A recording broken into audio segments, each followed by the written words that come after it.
asalaamaaleykum mbokk téléspectateurs yi ñu ngi leen di nuyu di leen gërëm di leen sant di leen dalal bu baax ci seen émission Covid 19 mbas mi tey nag sunu ganu bés bi muy professeur Amadou Mokhtar Dieye di directeur des laboratoires tey nag dafa ñëw ngir waxtaan ak ñu mbirum importance maanaam njëriñu laboratoire yi ci mbirum xeex Covid 19 yi ndax xam ngeen ne bés bu nekk ministère de la santé dina yóbbu ay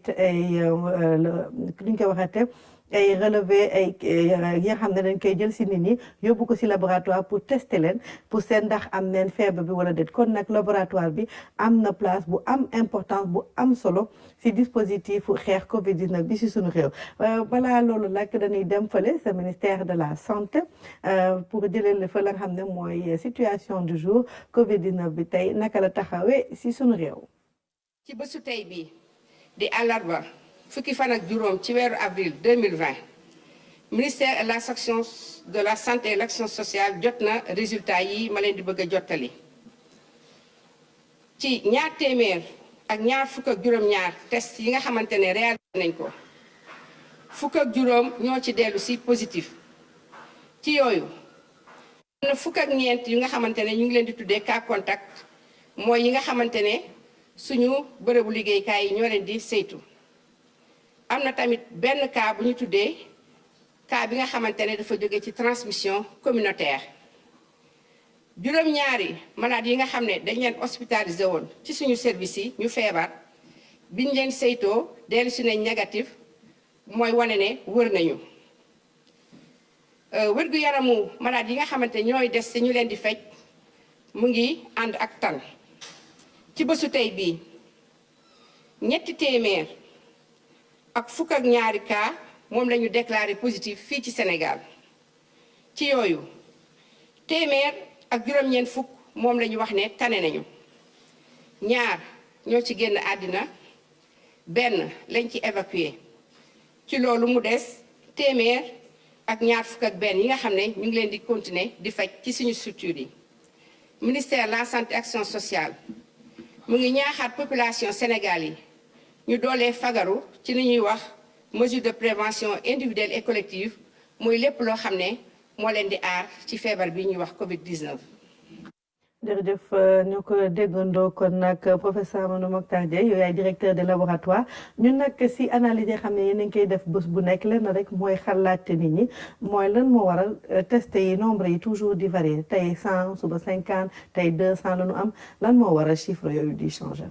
waaw jërëjëf Ramata maa ngi lay gërëm ci invitation bi nga ma invité fii ci RTS ci émission bu am importance bi ñu wax mbas mi pour wax surtout ci affaire laboratoire waaw laboratoire moom mooy li nga xam ne mooy firnde ni nit ki am na feebar bi du ci xool rek médecin bi lu mu fort tant que yóbbuwul prélèvement yi ci laboratoire mu xool ko ba wax ni ko kii am na feebar médecin bi mënul wax bu leer ni kii am na feebar bi kon laboratoire dafa am importance maintenant test yi ñuy def mooy li ñuy def ci laboratoire pour xool ba xam est-ce que nit ki am na jàngoro bi wala amu ko loolu dafay dépendre ci lu bare dafay dépendre ci nit ki am feebar ñu xam ni kii am na feebar moom seet nañ ko ba xam ni am na feebar waaye dafa am li ñu naan ay cas contact mooy nit ki ñi nga xam ni jege woon na ak ñoom ki nga xam ni yéen a bokk kër ki nga xam ni yéen a bokk oto wala ngeen bokkoon avion loolu dañ koy tudde ay cas contact ngeen bokk fu ngeen nekkoon daal ñu xam ni kii daal mën nga ko wàll moom la ñuy wax ay cas contact donc cas contact yooyu la ñuy jël nag fi mu toll dañ leen di mettre en quarantaine dañ leen di ber waaye dañuy xool nag ci ñoom ñi ci am ay signes ñi nga xam daal feebar bi mi ngi commencé di feeñ ci ñoom muy affaire température bi yéeg yaram bi tàng ñuy sëqat ak yooyu wala seen baat di metti ñooñu la ñuy wax ñoo xam ne ay cas suspect ñooñu la ñuy def prélèvement xool ba xam est-ce que am nañ doomu jàngoro bi ak amuñu doomu jàngoro bi ñeneen ñu ñuy testé aussi mooy ci cas contact yi ñi nga xam ne dañoo jege trop ki feebar par exemple nit ki feebar bu fekkee góor la jabaram ay doomam yi muy nekkal tout le temps ñooñu moom ñu am signe ñu bañ a am signe symptôme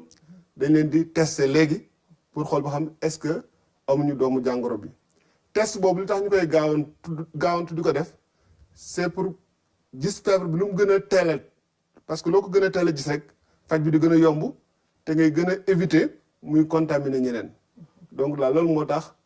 cas suspect yi ñoom la ñuy gën a testé donc cas suspect nag dépendrul ci ñi ñu mettre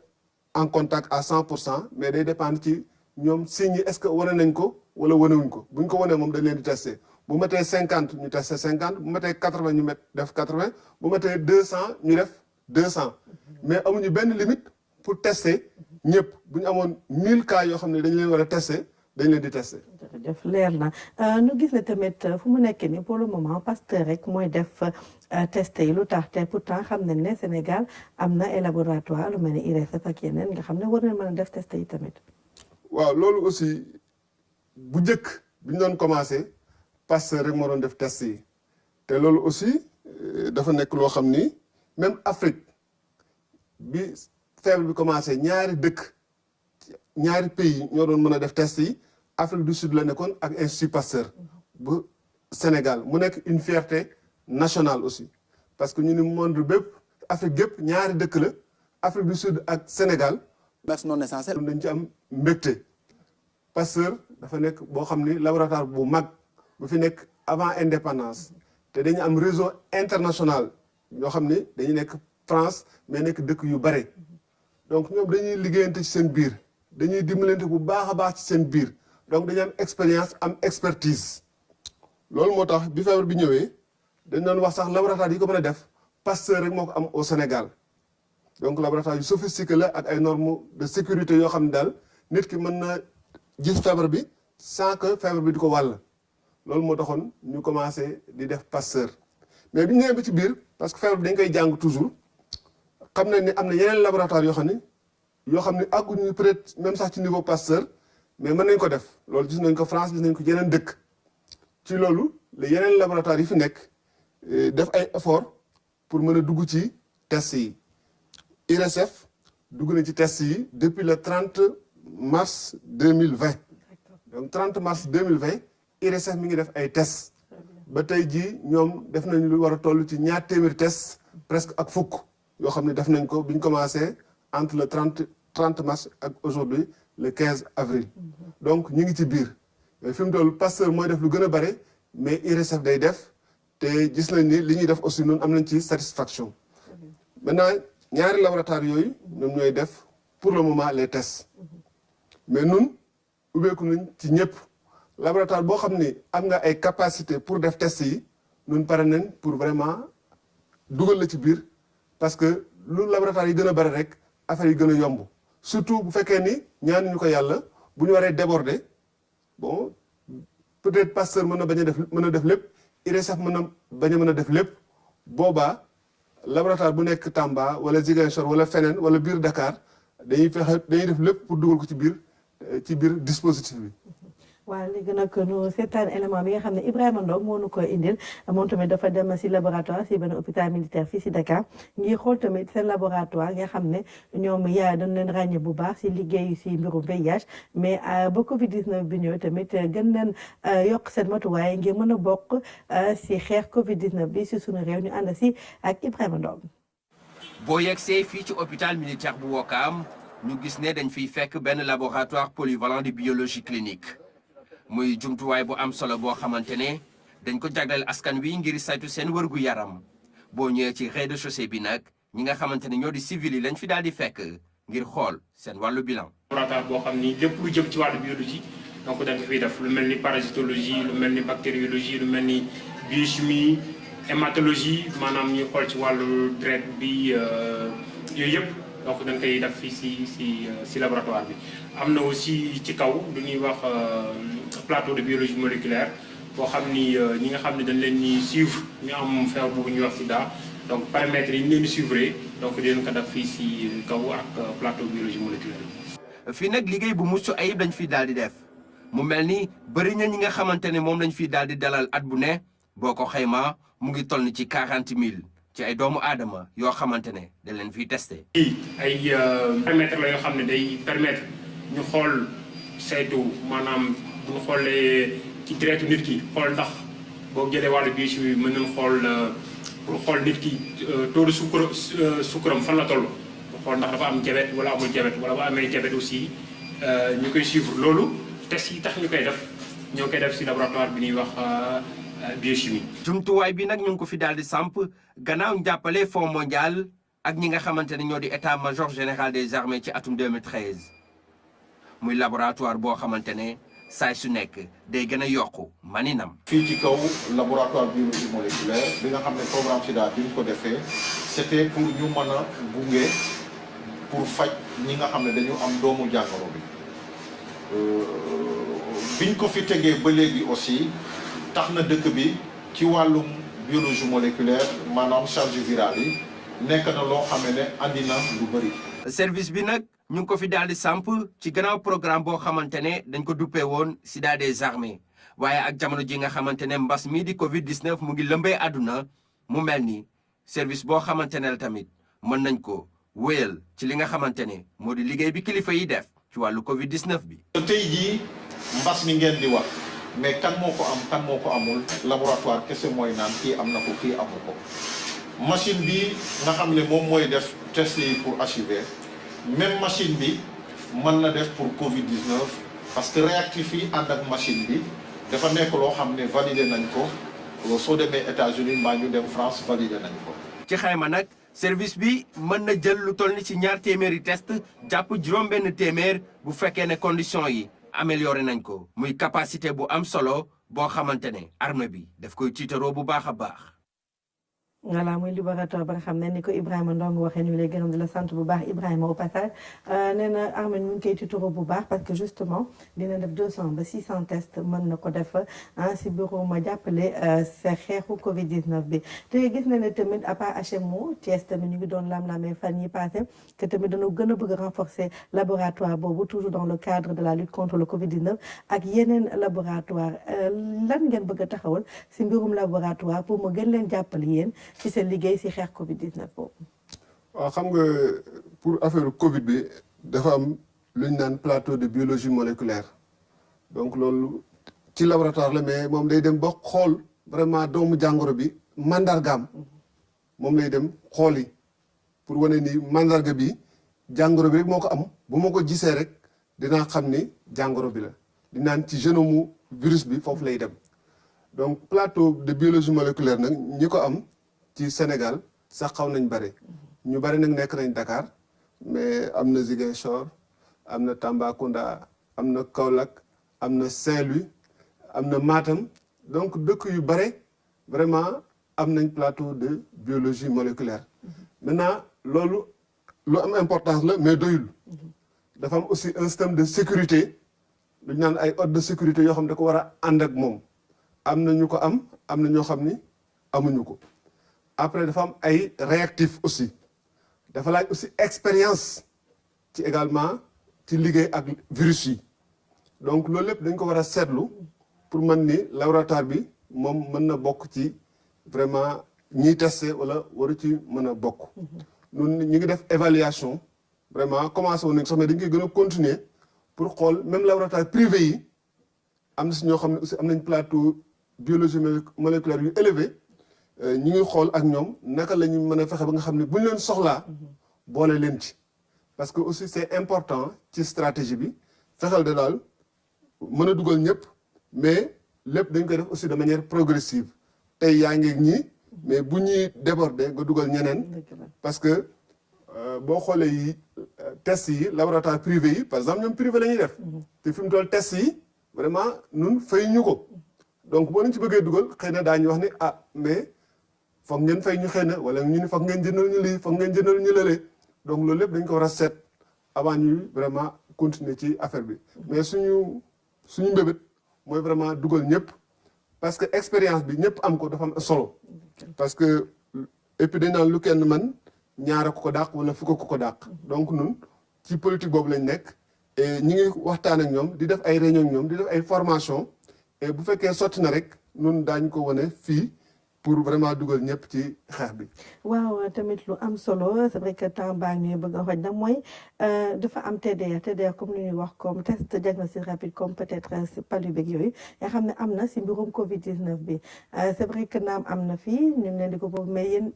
utiliser gu leen ko maanaam jëfandikoo leen test yooyu lu tax. waaw loolu dama ci kontaan parce que ñu bëri dañuy ñëw di ñu envoyer ay message di jaar fii ñun am nañ ay TDR yi moom moo gën a efficace ñëpp mën nañ ko utiliser 15 minutes nga am say résultats ak yooyu wax boobu dafay jaxase xelu nit ñi waaye li ma bëgg a wax ci TDR yooyu test la yoo xam ne moom du seeti mandarga bi directement du dem xool mandarga feebar bi directement day seet lu ci gën a bëri lu ñu naan ay anticorps mooy soldats yi nga xam ne mooy xeexal nit ki contre feebar bi. waaye anticorps yooyu ni ñuy génne ci nit ki day xaar ba symptômes yi signes yi commencé génn ci semaine bi ci topp fin semaine boobu wala semaine beneen bi ci lay commencé génn boobu day xaw a sore bu fekkee da nga koy utiliser ñi ngi koy defal fekk na ñoom soit wér nañ wala en tout cas bu feebar bi aggravé na grave na ba pare waaw sës na donc du lu gën te OMS validé wu ko nit ñi wax ji day bare mais ñun dañuy nekk ay OMS tout le temps. donc ces TDR là OMS dafa ni validé gu ko te bu ci dugg aussi da ci dugg pour jàppale nit ñi pour ñu bëgg def recherche wala ñu xool population bi nit ñii kat mas nañ am doomu jàngoro bi loolu mën na am importance ci avenir bu fekkoon ni boo amee doomu jàngoro bi dootoo ko am loolu mën na baax ci après mais pour l'instant vraiment OMS jëlu ko comme loo xam ni ñu ko war a utiliser pour ni kii am na maladie bi wala amul maladie bi loolu moo tax aussi Sénégal tey ci te dañu war a tey ci test yi parce que am na dëkk bu mag boo xam ne Europe la nekk du ma tudd tur bi mais dañu jënd ay tests yu 5 millions d'euros presque 3 milliards de francs CFA et tests yooyu nekk tests yoo xam ne baaxul donc ñu test ko ay nit ni leen yéen amu leen feebar bi fekk am nañ feebar bi loolu dafa indi problème bu ngand ci dëkk boobu ba gouvernement bi sax dafa mujj di excuser wu te man jàpp naa ni sax xëy na du yem foofu buñ passé feebar bi du ñàkk xëy na sax ñu attaqué leen par rapport ak loolu donc test yi li ci gën a ragal mooy aussi nga ni nit ki amul dara fekk na am na dara loolu la ñuy wax sensibilité boo jëlee téeméeri nit yu am feebar bi boo leen testé woon sax en général juróom-ñett fukki yi ngay gis ñaar fukki doo leen gis xoolee nga gis nit nag nga testé ko ni ko yow amoo dara mu dem këram saafoog ñëpp wàll ñëpp après ñu rendre compte ni am na feebar bi donc test yooyu ça existe mais dafay dimbali test yi fi nekk mais test yi fi nekk mooy test yi nga xam ne dañ ko homologué moom la ñu utiliser États-Unis pays développés OMS moom la homologué site internet OMS bu ngeen fa demee test yooyu ñoo fa nekk moom la Institut Pasteur di def moom la IRSF di def. jërëjëf si leeral yi nga xam ne indi nga ko tey kon nag temps bi jeex na lan ngay dénk tey askan wi si mbirum Covid. waaw temps bi jeex na muy profité rek wax importance laboratoire sama collègue colonel Faye wax na ko léegi. laboratoire dafa am importance ci système de santé bi dañ naan bu laboratoire amul médecin bi sax day gumba du mën a gis dara laboratoire bi moo tax moo koy wan ne kii dafa am diabète moo koy wan ne ko kii dafa am sida moo koy wan ne ko kii dafa am Covid. donc laboratoire c'est un maillon indispensable pour le système de santé donc dañu bëgg ci góorgóorlu pour vraiment laboratoire yi gën a développer au-delà du Covid que ñu développer système laboratoire yi maintenant li may tàggoo mooy ñaaxaat nit ñi nañ toog ci seen i kër yi ñii dem liggéey nañ dem liggéey mais boo liggéeyee nga ñëw toog sa kër et que les gens di respecter affaire distanciation bi c'est-à-dire bu ma taxawee fii wala ma toog fii kenn gi dafa war a nekk 1 mètre ou plus de 1 mètre même ci biir kër yi dañ ko war a def nit ñi def autoconfinement koo xam ne amoo obligation pour génn ci biti nga toog sa kër parce que njariñ li mooy boo toogee sa kër doo jël feebar bi yóbbu ko feneen doo génn ci biti jël feebar bi indi ko sa kër te même bu fekkoon yow feebar nga sax parce que am na ñuy am feebar te duñu am ay symptômes duñu am signe boo toogee sa kër lu mat fukki fan nag juróom même bu fekkoon feebar am nga ko sax mën a dem ba wér sa yaram ba boo génnee sax dootoo wàll keneen te bu ngeen respecté loolu aussi ci biir kër gi yow ak sa jabar ak say doom waru leen a dend yi loolu aussi dina tax même nit ki bu contaminé wu mu bañ a contaminé famille am parce que premier cas bi ñu am vraiment kooku contaminé wul kenn parce que ni mu dëkke woon pourtant am na jabar am na doom mais contaminé wul ci kenn parce que bi mu xamee ne wóoluwul boppam dafay ber boppam waa këram toog fële muy toog fële ba ñu yóbbu ko hôpital faj ko ba mu wér après mu jeex donc loolu daal laa bëggoon a tëjee. di sant ñëpp merci beaucoup professeur Amadou Mokhtar Dieye di directeur de laboratoire ñu ngi lay gërëm di la sant bu baax ci sa teewaay fii ci émission Covid 19 mbas mi di dalal nag sunu naataango di Oumou Kalsoum Sall moom nga xam ne fële lay nekk ci chapiteau bi indi nu Allo Diaspora di xibaaru bitim réew tey nag Oumou Kalsoum Sall ñu ngi lay nuyu bu baax a baax. Ramata maa ngi lay nuyu di nuyu suñu mbokku téléspectateurs yëpp di am mbégte bu baax àndaat ak yéen ci seen rubrique Allo Diaspora. waaw Oumou Kalsoum Sall tey foo teewee ak loo fa indee.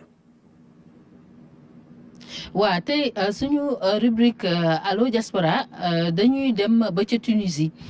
Tunisie fas yéene waxtaan ak ambassadeur Sénégal bi fa toog di Ramatoulaye Ba Faye moom nag la ñu fas yéene waxtaanal tey mu ngi foofu ci Tunis ngir xool rek situation bi foofu ca réew ma fan la toll ci jamono yi excellence maa ngi lay nuyu.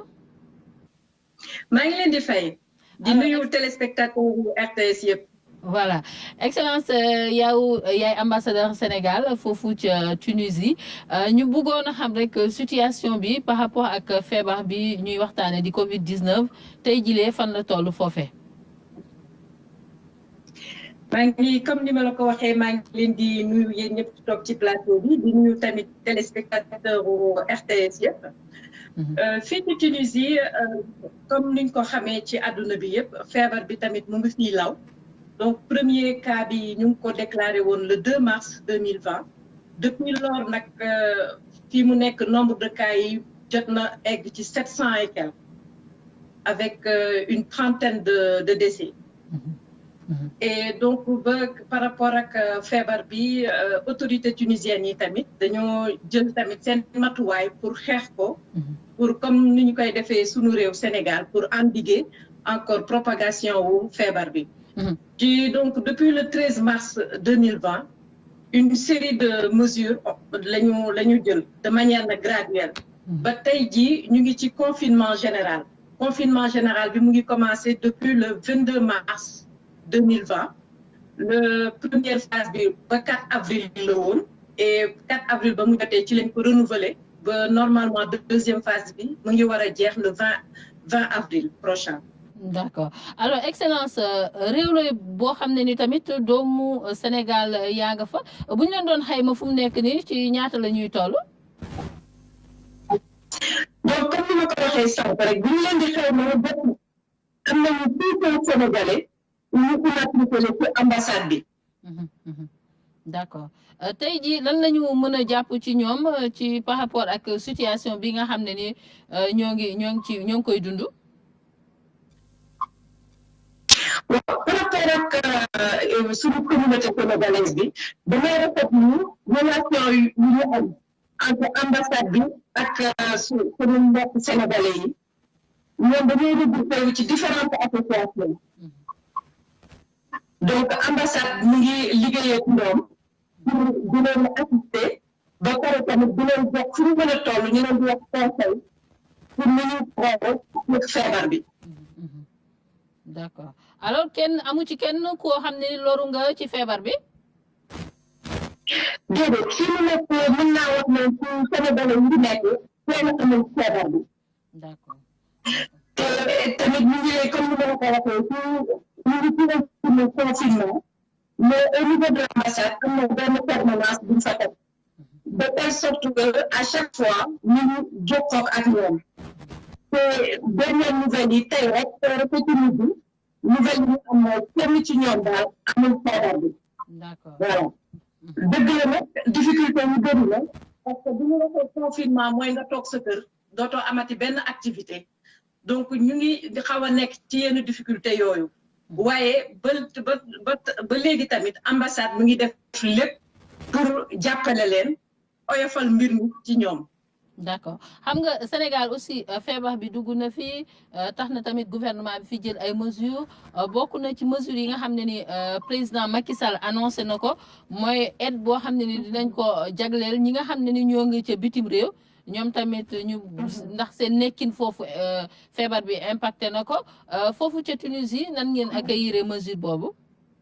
ce n'est waxee fii ci Tunisie confinement général la ñu nekk donc nos compatriotes feebar bi impacté leen pas parce que dañ koo am waaye dafa ralentir seen activité yi ñu doon def ba tax na moo tax ñuy rafetlu vraiment décision wu président bi ndax xam naa ne sama mbokku sénégalais yi soxla nañ ko te dina leen jàppale ci bépp fànn. d'accord jërëjëf maa ngi lay jaajëfal bu baax excellence ci ni ñu accordé les waxtaan bi.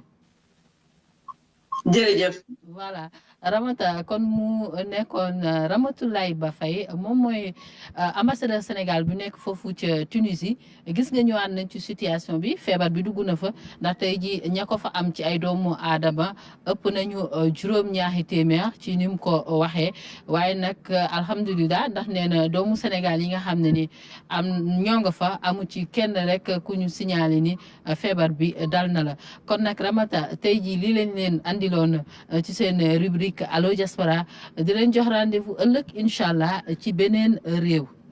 jërëjëf Oumou Kalsoum Sall di gërëm tamit sunu ambassadeur boobu di Ramatoulaye Ba Faye excellence Ramatoulaye Ba Faye nekk ambassadeur Sénégal en Tunisie di ko gërëm bu baax si teew bi mu teew si émission Covid 19 bi mbas mi Fatou Sakho ñu ngi lay dalal yow tamit bu baax. si émission bi un plaisir de te recevoir comme tous les soirs. gis nga ko tey Oumou Kalsoum nag Tunisie la ñu demal te mu ngi naan feebar baa ngi fay law ñoom seen premier cas depuis le 2 mars lañ ko amee naka la fa taxawee ba léegi. tout à fait seen premier cas le 2 mars benn tunisien la woon bu jóge woon fële Italie daal di ñibbisi après ñu teg si ñu rapatrier seen ay compatriotes yoo xamante bi dañu nekkoon Chine en même temps que Algérie ak Maroc ak Mauritanie foofu nag si la ñu commencé gis quelques jours après gouvernement bi di teg les mesures barrières ba pare ak commencé di tere déplacement dëkk ak dëkk ba ñu ngi si couvre-feu donc mais ni ñu gisee woon Tunisie doon ko avancé par rapport ak yeneen pays yi si Maghreb bi moom après dañu gis ne quand même ay kaawam développé tul noonu ndax dafa mujj tëj ay frontières am tëj dëkk ak dëkk def couvre-feu donc dafa mel ni loolu am na effet mais comme li son excellence doon wax léegi ñu ngi commencé di confronter wu ay quelques problèmes ak confinement bi parce que nit ñi dañu bëgg a génn bokk na aussi si dëkk yi nga xamante bi defuñu comme Sénégal nga xam ne dañu jàppale seen secteur kii entreprise yi wala micro entreprise wala ñi nga xamante bi dañ nekk si secteur informel non dañ ne amuñu moyen bi parce que fi mu ne ñoom dëkk la boo xam ne tourisme la ñuy dundee moom daanaka en tout cas am na importance parce que 20% si seen économie tourisme lay jógee te acteurs yi si bëri si loolu la ñuy liggéey à part usines yi te dañ leen a tëj ñoom ñëpp donc de ce coup nit ñi dañu commencé di fippu keroog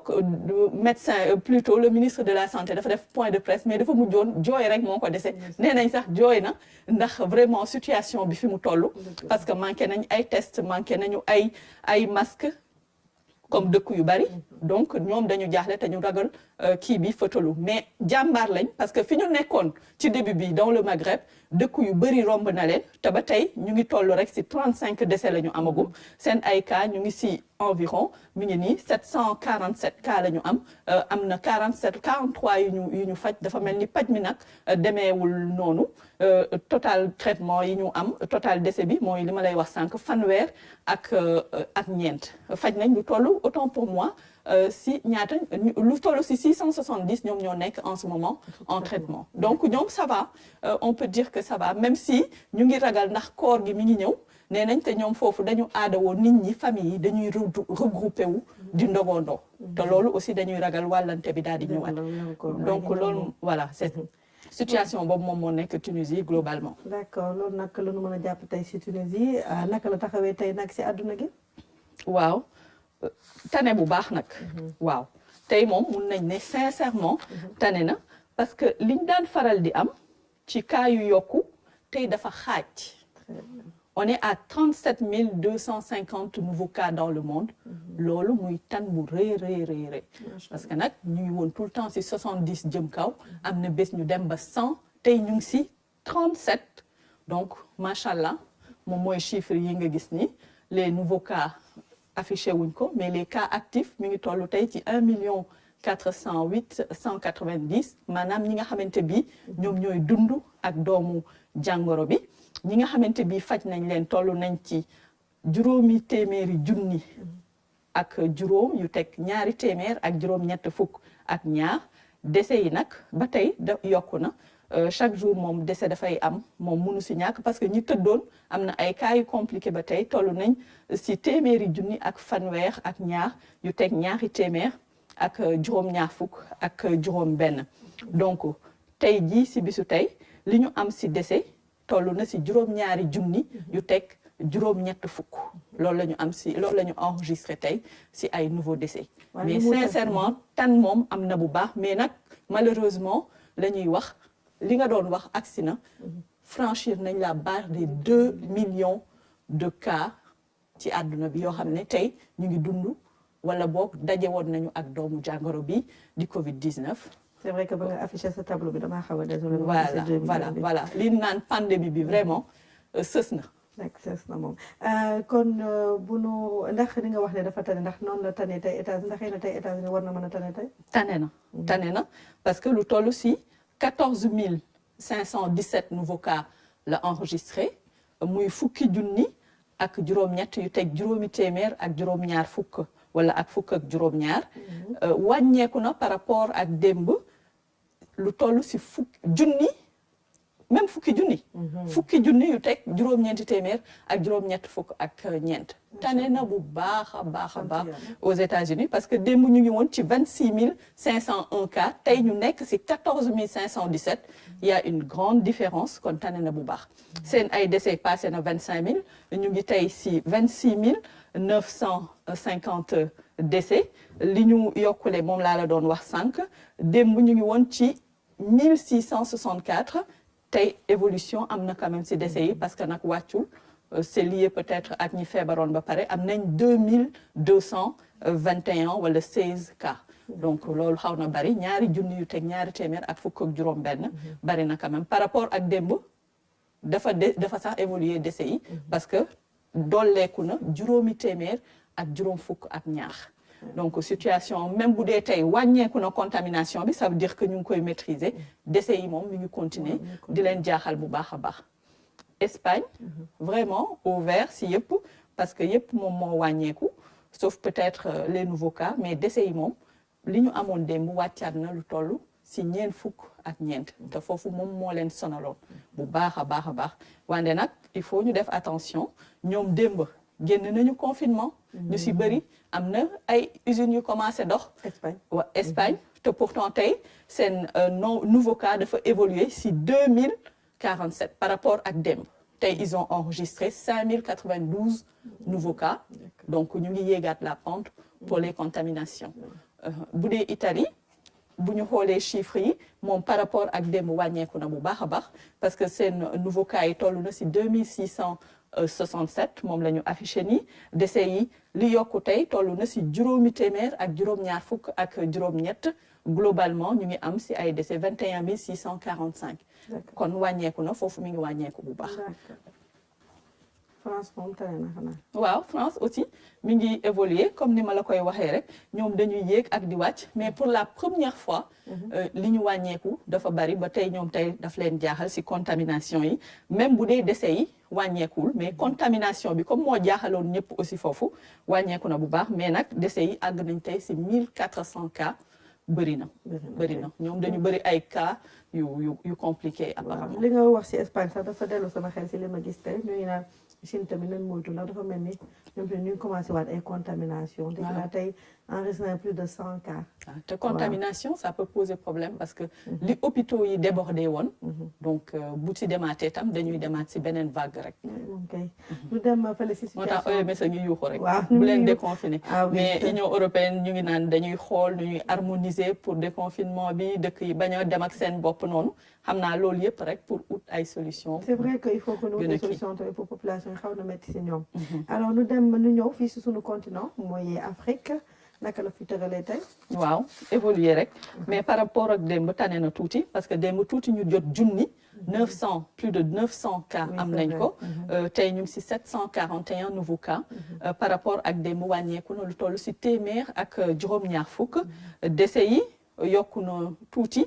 lu toll si fanweer tey ñoom ñooy nouveau décès yi par rapport ak démb ñeenti décès wàññeeku na si kon mun nañ ne am na tuuti tan ñi nga xamante bi ñoom ñoo fiy dund ak doomu jàngoro bi tollu nañ ci fukki junni ak ñaar yu tekk juróom-benn téeméer ak fanweer ak ñett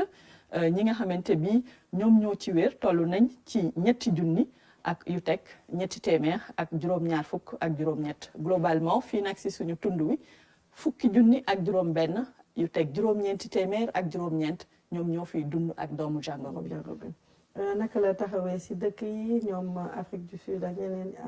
tey Afrique du Sud Égypte ak Algérie ngeen di indil. waaw par rapport ak démb Afrique du Sud aussi tane na parce que wàññeeku na là am na 91 cas démb yéegoon na wàññeeku na lu toll si juróom fukk ak ñaar par rapport ak démb si nouveau cas yi kon am na importance malheureusement décès yi mi ngi toll si 34 ça veut dire que tey enregistré na 7 nouveaux décès. loolu moo fay nouvelle foofu ci Afrique du Sud bi mais ci contamination bi ñu ngi ciy góorgóorlu bu baax Égypte nouveau cas moom tam wàññeeku na tuuti juróom rek mais même bu dee juróom tane na tey am nañ 155 nouveaux cas maanaam téeméer ak juróom fukk ak juróom seen ay décès mi ngi toll ci 183 tey dañu yokkule juróomi décès waaw donc évolué na tuuti mais bu ñuy xayma li évolué démb ak li évolué tey moo néew ci juróom-ñeent nit Algérie mi ngi ci 2160 cas décès 336 évolution tey moom tamit yokkule na tuuti par rapport ak démb mais ñetti cas rek la yokkule donc ñu ngi maîtriser ba tey pour les décès moom àgg na ci li ma wax léegi malheureusement tey enregistré na 10 nouveau cas mais démb nag 13 la enregistré woon ça veut dire tane na tuuti décès yi daal de plus en plus quand même on remarque que dafay yokku day yokku waaw mais man li ma jaaxal si ñetti dëkk yi dañu jegeyante trop si seen chiffres yi jegeyantoona trop waaw ñu dem fële CEDEAO Cameroun toujours à surveiller boo moytuwul Cameroun dina dugg si carte bi waaw parce que passé nañ 800 yi bu yàgg ñu ngi jot 900 ah oui d'accord ñu dem CEDEAO kon ci CEDEAO lu toll ci 3907 cas lañ fi enregistré tey décès yi toll na ci 97 téeméer bu manqué ñett bon évolué na parce que tey juróom-benni décès enregistré nañ ko ci tund bi mi ngi am ci diggante Burkina Niger Nigeria ak Guinée Guinée enregistré na tey un premier décès voilà un premier décès boobu ba tey ñu ngi naan jàmbaar lañu ci xeex bi même bu dee ñu ngi am ay cas yu bees wàññeeku woon boobu ba tey amaguñu woon sax benn décès du tout mais malheureusement ci xibaar yi ñu jot am na fa benn franco-libanais boo xam ne bi mu feebaree nanguwul woon dem ci structure de santé yi ba bi mu commencé am problème pulmonaire yi yëf yi commencé di compliqué la soog a dem et malheureusement dafa mujj ñàkk bakkanam moom mooy décès bi ñu enregistré foofu ci Guinée mais nag li ci gën a jafe ci situation bi moo di ne ñi nga xamante ni ñëpp dañ ko wëroon ci ay membres de famille wam ñoom tam nanguwuñu dem ci structure de santé yi wala ñu mettre leen en quarantaine donc loolu day indi jafe-jafe feebar bi moom ku nanguwul dina la mujjee yóbbu autant collaborer ak structure de santé yi xam ne suñu jàmm rek lañ ñu bëggal voilà ñu dem léegi si li pays limitrophes maanaam dëkkandoo yi nga xam ne ñoo bokk ak Sénégal frontière. waaw lan la ñu toll tey. waaw Guinée mi ngi toll tey si 404 cas yokkule na ñeenti cas ak nouveau décès bi nga xamante bi moom lañ fi enregistré sinon Mali tamit enregistré na 4 nouveaux cas essentiellement loolu moo fi xew si suñu dëkkandoo yi. d'accord ñu ñëw Sénégal tey moom Sénégal wax nga tey defal nga carte pour Sénégal pour nu un peu naka la taxawee tey si suñu réew. waaw moom enregistré na tey comme ni ko directrice générale de la santé doon waxee sànq 15 nouveaux cas moo tax àgg nañu si baaru ñetti téeméer yi passé nañ ko ba tegal ko tey fukk ak ñeent mi ngi law quand même mais bu ñu xoolee li ñu faj toll na si daanaka ñaari téeméer yu manqué fukk rek. ñi nga xam ne ñooy dund ak doomu jàngoro bi ñu ngi toll ci téeméer ak ñaar fukk ak benn ñu koy santé suñu fajkat yi encore bu baax a baax feebar bi nag laal na lu toll ci ñaar fukki district ak ñeent yoo xamante bi ñu ngi nekk ci juróom-ñeenti région ci fukk yeeg ñeent yi nga xam ne ñoom ñoo constitué réew mi ñaari décès la ñu enregistré gum nit ñi di ñu ko ñeewee bu baax ñu koy santé bu baax donc Dakar moom moo jiitu tey moom moo am fukki cas ak ñett yu bees am na ñaari téeméeri cas ak juróom-ñaar Diourbel am na ñaar fukk ak juróom-ñaar wante Louga ko ëppalee benn ndax moom mi ngi ci ñaar fukk ak juróom-ñeent dafa nekk ci suufu carte bi Thiès mi ngi ci ñaar fukk ak juróom-benn Saint-Louis nekk ci 5 mais Kolda moo ko ëppalee mi ngi ci juróom-ñaar Tambacounda moom enregistré na benn bu bees mi ngi ci juróom-ñeent Fatick moo ci gën a néewle moom moo enregistré gum benn cas dëkku président la nag ñooñ foofu du ñu nangu feebar bi di fëtalu di dem fenn xam naa maire yeeg gouverneur yeeg ñëpp taxaw nañ ci thème est-ce que du population moo nangu fagaru c'est-à-dire nangu respecter consignes c'est ça en tout cas c'est ça le secret bu population amul beneen secret population bi nangu ñi nga xam ne ñoo nekk seen wet muy maire yi chef de village yi gouverneur yi préfet yi sous-préfet yi ñëpp ku nekk tëral sa plan fexe ba feebar bi du fëtalu du lor askan wi. waaw en tout cas y a pas de recette miracle foog naa ñun ñëpp ñoo ci war a jàpp daal incha allah. ñu dem léegi gis nañ bu baax li ñu indil tey léegi conseil pratique tey lan nga nu indil foog naa da nga dugg tey ci système immunitaire naka la ñu war a gën a yokk kattan sunu yaram foog naa. pour mën a xeex Covid 19. waaw te nu déglu la. parce que ñu ngi naan traitement symptomatique la ñuy def. te feebar bi nee nañ bu la fekkee doomu jàngoro si biir dafay gën a am doole bu la fekkee aussi nga néew doole da lay gën a gaaw a faagaagal am na ku ma la déggoon nga invité mu ne dafa mel ni banque boo xam ne dañ faa teg ay garde yu bari ak banque boo xamante bi amul benn garde wala benn dong la am ay cambrioleur bu ñu ñëwee dugg ci banque bi nga xam ne kenn fa nekk mooy gën a yomb dugg ci banque bi nga xamante bi téeméer wala juróom fukki garde ñoo fa nekk et muy réalité ci feebar bi bu duggee sa yaram parce que bu dee fekkul am nga ay défense da lay gaaw a nasaxal am na ñoo xam ne day dugg nee nañ 80% si malade yi ñi nga xamante bi da leen di dugg mun nañu bañ a développer ay cas compliqués feebar bi mun na bañ a fëtalu seen biir yaram mais dafay fekk mu am fa ay soldats yoo xam ne dafay taxaw temm ku ñëw mbëkkanteeg moom mu mbëkkanteeg yow donc dafay laaj ngay lekk gu baax di lekk fruit di lekk légumes boole si di nelaw bu doy daf si am importance torop aussi ngay def sport c'est pas parce que dañ la ne bul génn torop que doo def sport nit ñi am nañ ay terrasses il y a aussi la possibilité de marcher seul sans toucher évidemment yi nga xam ne ñu ngi ci mbedd mi en tout cas il faut ñu yëngal yaram yi leneen li mooy bul bàyyi fruit bul bàyyi légumes lépp loo xamante bi ay apport la ci vitamine D vitamine C da nga ko war a lekk ak ay calcium donc nañ ci farlu bu baax a baax. merci beaucoup Fatou Sakho ñu dem léegi si coronavirus tey nag dañuy waxtaan nga xam ne ñëpp a koy waxtaanee mooy li président Trump def ak OMS. lu doy waar. parce que États-Unis moom rek daan na dugal lu toll si 400 millions de dollars. ci organisation bi nga xam ne mooy OMS te mu ëmb réew yëpp di xeex pour nan la ñuy tërale ay système santé yoo xam ne day aar askan yi mais nag. États-Unis tey toll nañ foo xamante si feebar bi dafa mel ni président bi dafa xaw a caalit démb la retiré wu nee na dootul jox dërëm OMS. ñu si bëri nag jóg nañ yuuxu ki jiite OMS moo ci jiitu Russie aussi mais ak Union européenne ñoom ñëpp condamné nañ geste boobu nga xamante bi Trump daf ko def. d'accord ñu am vraiment c'est vrai que tey actualité bi yëpp foofu la ñu doon concentré wu tey si mbir moomu ñu dem si beneen coronews muy nouvelle bu naqari encore. waaw benn sud-africaine la boo xam ne mi ngi cosaanoo Inde mi ñu ngi ko doon wax Rita Ranji amoon na juróom-benn fukk at ak ñeent. muy professeur scientifique bu ñu ràññee. ci lii nga xam ne moom mooy xeexu VIH sida te ñu gën ko ràññee encore ci ni mu doon gëstoo ci naka la ñuy aare jigéen ci feebar boobu di VIH sida mu indi si ay jéego yu am solo malheureusement ci foofu Afrique du Sud jàppoon na fi feebar bi di coronavirus te mujjee na ko yóbbu ci juróom-benn fukki at ak ñeentam. c'est dommage yal na ko yàlla yërëm. amiin ñu dem léegi si OMS organisation mondiale de la santé. lan la ñu indi lan la ñu digtal tey. comme ni mu koy defee rek démb ñëwoon nañ ci dañu war am tuuti yërmande ak di nemmeeku ñi nga xamante bi ñoom ñoo feebar surtout nag nee na ñi nga xam ne dañ leen def quarantaine ñi feebar d'accord feebar nañ ñu ngi leen di jël en charge mais am na ñeneen ñu nekk ci wet gi ñoo xam ne feebaraguñu xëj na wante il faut ñu tëj leen fukki fan yeeg ñeent mooy 14e bi. pour xool ndax doomu jàngoro bi dina dem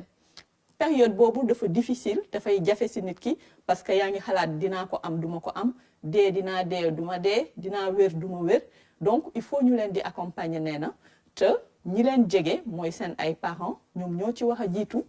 di leen dimbali li nga xamante bi neex na leen bëggoon nañ ko ñu leen ciy jàppale ñu koy def ay lecture wala yeneen façon fo yoo xamante bi xëj na dina leen naatal daal ñu bañ a nekk ci solitude voilà c'est ça loolu la OMS wax jërëjëf Fatou Sakho ñu ngi gërëm di la sant bu baax si li nga xam ne indi nga nu ko tey si xibaar ak xam-xam si mbirum Covid 19 bi di leen gërëm yéen tamit téléspectateurs yi nga xam ne bés bu nekk yéen ngeen teew fii si télévision nationale ngir seetaan seen télévision seen émission Covid 19 mbas mi di gërëm tamit équipe bi nga xam ne moo ni gunge saa su ne ngir ñu mën a taxawal émission bi nga xam ne mooy mbas mi tey nag dañuy sargal personnel de santé bi nga xam ne depuis le début ñu ngi si heure bi nag ñu si bëri duñu am yenn techniciens yi parce que tout simplement jot gi heure bi si lañu nekk si urgence yi si malade yi nga xam ne duñu am Covid 19 bi kon nag ñoom amatuñu ay nelaw ñu ngi leen di sargal bu baax di la ñaanal ñu am ndam si Covid 19 bi te yéen tamit ñu leen di ñaanal guddeeg jàmm.